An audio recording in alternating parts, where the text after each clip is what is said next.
न पढ़ा हूं न पढ़ने दूंगा। ये किसकी सोच हो सकती है और कौन इस रास्ते पे काम कर रहा है? कमेंट बॉक्स में मुझे जवाब जरूर दीजिएगा। सही जवाब देने वाले को मिलेंगे 15 लाख रुपए डायरेक्ट उसके खाते में साहब के द्वारा। सुन बे 2 कौड़ी की छपरन, तेरे बाप मोदी ने नालंदा विश्वविद्यालय फिर से बसा दिया है, लेकिन चमचों को पढ़ने का शौक जाग रहा है तो चमचों की एडमिशन फीस होगी 8,500 बैंक द्वारा खटाखट पप्पू से लिए जाएंगे। समझी कांग्रेसी छपरन। तू पहले भी 2 कौड़ी की थी, आज भी 2 कौड़ी की है और हमेशा 2 कौड़ी की रहेगी। मुझे लगता है कि इसकी रोजी रोटी मोदी मोदी मोदी मोदी करके ही चलती है, वरना इसके गली में जो आजू बाजू अगल बगल के कुत्ते रहते हैं ना, वो तक नहीं जानते कि कौन फिरंगी कुतिया है ये बगल में रहने वाली। जरा एक बार मोदी मोदी चिल्ला रही है, योगी भी कहकर देख, तेरा अगबाड़ा पिछवाड़ा तोड़वा कर जेल में न डलवा देते। ये बहुत ज्यादा आजकल मोदी मोदी करके हिंदुओं में नफरत फैला रही है। नमस्कार दोस्तों, स्वागत है आपके चैनल चैरिटी पे। मैं शिव कुमार लेके आ गया हूँ एक और नई वीडियो। भैया मोबाइल देखना गिर गया था। वैसे कहाँ गिरा था? लैट्रिन में।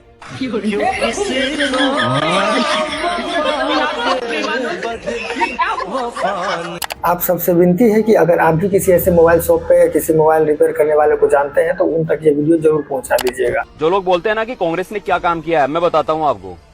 यदि आपका मकान आपके नाम पर है तो बिना आपकी इजाजत के ना तो आपका बेटा ना आपका रिश्तेदार कोई भी उसे हड़प नहीं सकता, लेकिन हाँ, वक्फ बोर्ड आपको नोटिस भेज के उसे हड़प सकता है।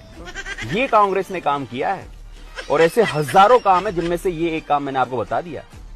मैं तो कुछ और ही समझ रहा था। मुझे प्रधानमंत्री बना दो। और हम आप ये सब जानते हैं कि कांग्रेस का मोहब्बत मुसलमानों को लेकर के कुछ ज्यादा ही है।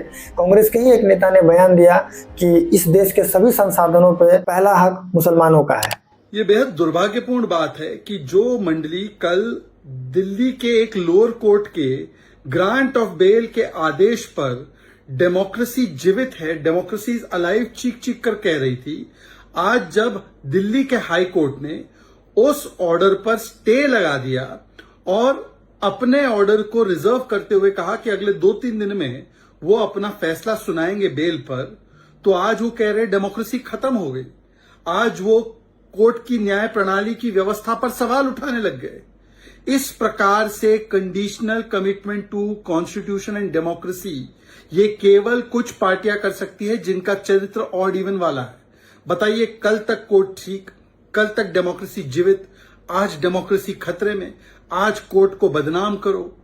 अरे हाई कोर्ट तक आप गए थे केजरीवाल जी, और वहां पर आपने अरेस्ट को खारिज करवाने के लिए याचिका लगाई, और वो हाई कोर्ट का आदेश आज भी जीवित है, उस पर स्टे नहीं लगा, जिसमें कि साफ साफ कहा गया है कि आप प्रथम दृष्टया इसके किंगपिन हैं शराब घोटाले के। क्या आपको घूस मिली है? क्या आप अनर्गल तर्क ना दीजिए। शराब घोटाले पर जवाब देना तो दूर की बात, दिल्ली वासियों को पानी देना तो दूर की बात, आप जश्न में लग गए। और जब उच्च न्यायालय ने अपने हिसाब से, कानून के हिसाब से कोई फैसला किया है और आपकी उम्मीदों पर पानी फिर गया है, तो आप कोर्ट और डेमोक्रेसी को गाली देने लगेंगे।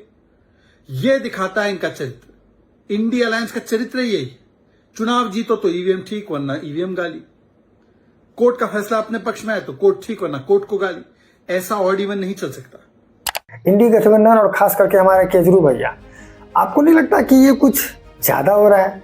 अब मान लीजिए कि अगर कोर्ट का फैसला इनके सपोर्ट में आए तो ये कहते हैं कि सच्चाई की जीत हुई।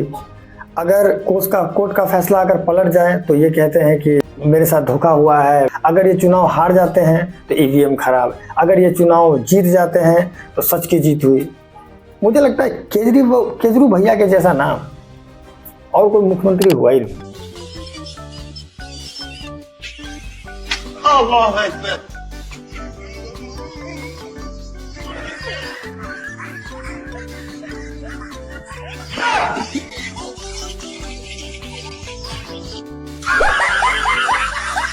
वैसे इस लड़के को देख के ऐसा लगता है कि नया नया धर्म परिवर्तन करके आया है। अब जो अगली क्लिप आने वाली है, आप लोगों से विनती है कि उस क्लिप के बारे में कमेंट करके जरूर बताएं। नमस्कार दोस्तों, इलेक्शंस खत्म होने के बाद काफी वक्त हो गया है कि ईवीएम हैकिंग वाला नैरेटिव सुनाई नहीं दे रहा।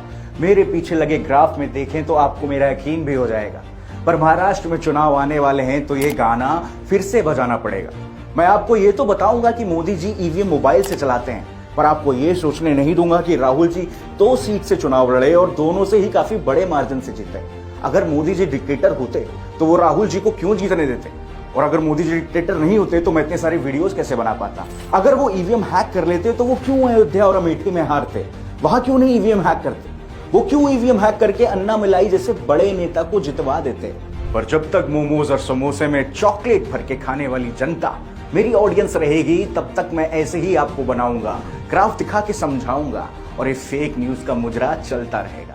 शमशान घाट की दीवार पे लिखा था मृत्यु अटल है। ये देख एक चमचा भड़क गया और नीचे लिख दिया मृत्यु ना अटल है ना आडवाणी है।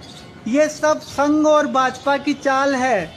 मोदी ने शमशान घाट को भी नहीं छोड़ा। हाँ अबे सालो चमचों, वो अटल दूसरा अटल, तुम जो सोच रहे हो वो अटल नहीं है सारो। कौन से स्कूल में गए थे पढ़ने हराम खोरा? वक्त बदल दिया, यूनिवर्सिटी में पढ़ गया है ना तुम। आप लोगों में से कोई कमेंट करके ये बताएगा कि इस भाई साहब को आखिर हुआ क्या। अपने लहू के घूंट पी, अपने लहू के घूंट पी, आह न कर लबों को सी, इश्क है दिल लगी नहीं, दिल लगी। चलिए इसी वीडियो पे जो कमेंट मिला है वो आपको सुनाते हैं। तो चलिए शुरू करते हैं। भाई का कॉम्प्लेन लेके भाग गई लगता है। ऊपर वाले ने हाइट काट दी और नीचे वालों ने लुल्ली। भाई का गम भाई के हाइट से भी ज्यादा बड़ा है। मकसद अधूरा है। Abdul after mission failed. यही तो है शबनम का आशिक। मैं ये कहना चाह रहा हूँ, अरविंद केजरीवाल के लिए से हमारा भाई बोल रहे हैं, जब आप फ्री के दारू बांटे थे तो क्या प्रधानमंत्री से पूछे थे जो हम फ्री के दारू बांट रहे हैं? जब पानी फ्री बांट रहे थे तो प्रधानमंत्री से पूछे थे हम फ्री पानी बांट रहे, बिजली फ्री बांट रहे, मोदी से पूछे थे फ्री बिजली बांट रहे हम, महिला के खाते में 1,000 रुपया डाल रहे थे, मैं फ्री पूछे थे क्या? ये नहीं पूछे थे। लेकिन आज आप पानी नहीं ले रहे थे, मोदी जिम्मेदार है। आप जमुना जी को साफ करने के लिए 1200 करोड़ रुपया खा गए। आपने बोला प्लांट लगाएंगे, जमुना जी के साफ करके देंगे। कहाँ के जमुना जी साफ हो गया? बोला दिल्ली के लंदन बना के देंगे। क्या लंदन बन गया दिल्ली? आपने देखा हरियाणा पानी छोड़ दिया, हरियाणा की वजह से बाढ़ आ गया। अरे भाई दिल्ली में आप सीएम हो दिल्ली के, आपका नहीं तो आप हाथ खड़ा कर दो। जो हमसे दिल्ली नहीं समझ रहा है, तब केंद्र सरकार के काम होगा, राष्ट्रपति का काम होगा दिल्ली की जनता को पानी देने का, सब बिजली देने का। आपने कोरोना काल में क्या देखा था? ऑक्सीजन के लिए मार हो रहा था, केजरीवाल हाथ खड़े कर लिए। भारत सरकार ने ला करके जहां से हो कहीं से हर स्टेशन पर लाकर। भाई साहब ने केजरू भैया की कुछ ज्यादा ही पोल खोल दी। वैसे सच भी है। आने वाले 5 सालों में हम प्रयास करेंगे और गारंटी देते हैं कि आपको 24 घंटे पानी मिलेगा। 24 घंटे पानी मिलेगा, आपकी टूटी में मिलेगा। 24 घंटे पानी मिलेगा और शुद्ध साफ पानी मिलेगा, जिसे आप बिना आरओ के, बिना फिल्टर के आप पानी सीधे टूटी से मुंह लगा के पी सकते हो। आने वाले 5 सालों में हम प्रयास करेंगे और गारंटी देते हैं कि आपको 24 घंटे पानी मिलेगा। 24 घंटे पानी मिलेगा, आपकी टूटी में मिलेगा।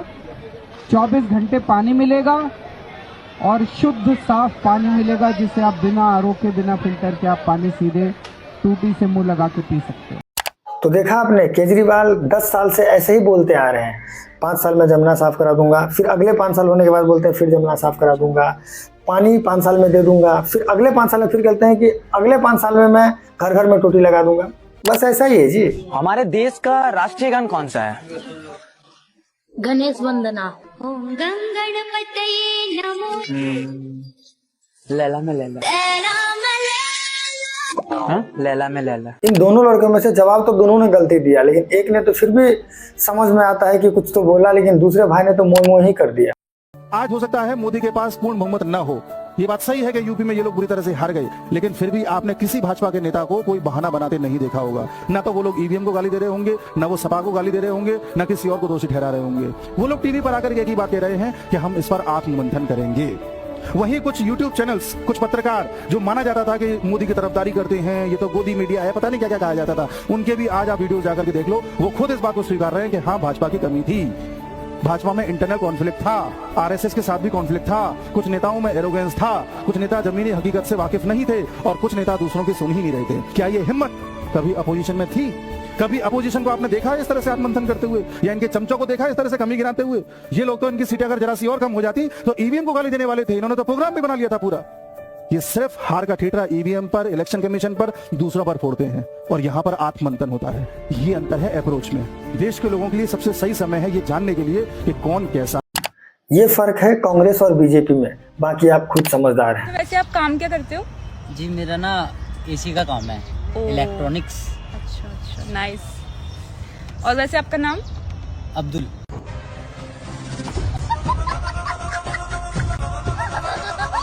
अब हमारे हिंदू बहन लोग जागरूक हो रहे हैं और ऐसे अब्दुल से सावधान हो रहे हैं। What is the oldest religion in the world? Christianity. That's wrong. What is the oldest religion in the world? Islam. That's wrong. What is the oldest religion in the world? Buddhism. What is the oldest religion in the world? Maybe Hinduism. That's correct.